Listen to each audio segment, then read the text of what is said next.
हरि ओम। गाओ ममाग्रता सन्तु, गाओ मे सन्तु पृष्ठतः, गाओ मे सर्वथा सन्तु, गवां मध्ये बसाम्यहम्।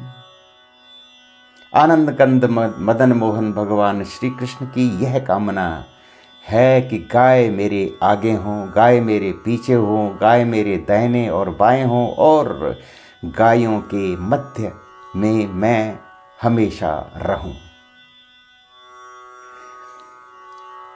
वेदों में कहा गया है कि जिस स्थान पर गौ माताएं निवास करती हैं वह स्थान परम पवित्र हो जाता है और वह स्थान तीर्थ से भी बढ़कर हो जाता है।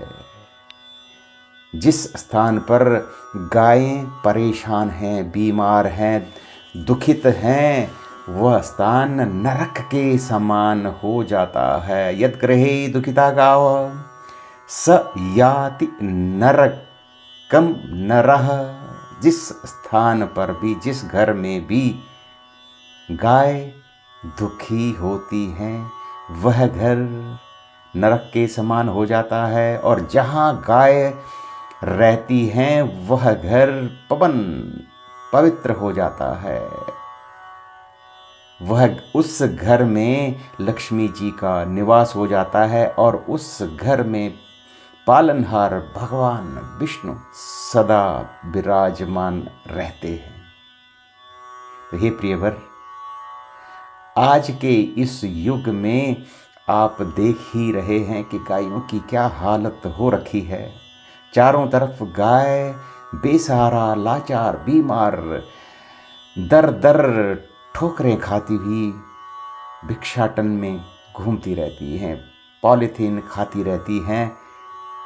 मेरा आपसे करबद्ध निवेदन है कि यदि आप समर्थवान हैं, आपके पास सामर्थ्य है, आप गौग्रास दे सकते हैं या किसी गौ माता को किसी गौशाला तक भेजने का प्रयत्न कर सकते हैं, तो इससे बढ़कर और कोई पुण्य नहीं।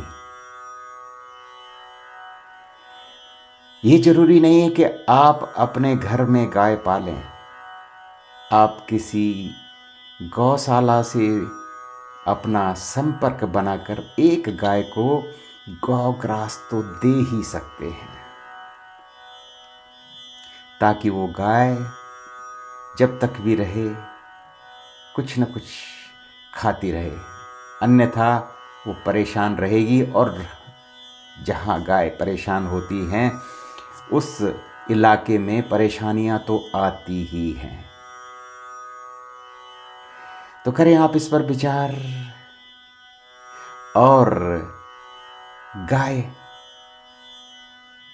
को अगर आप प्यार करते हैं, माता मानते हैं, तो गौग्रास अपनी रसोई में जरूर निकाला करें।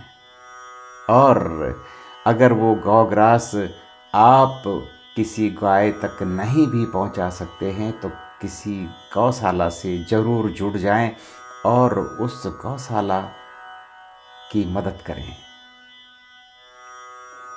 क्योंकि जितनी भी गौशालाएं हैं वो या तो साधु सन्यासी चला रहे हैं, और वो भी हर किसी से मांग ही रहे हैं।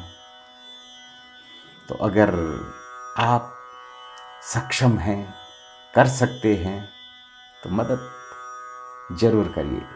दया धर्म का मूल है और पाप मूल अभिमान। तुलसी दया न छोड़िए जब लग घट में प्राण।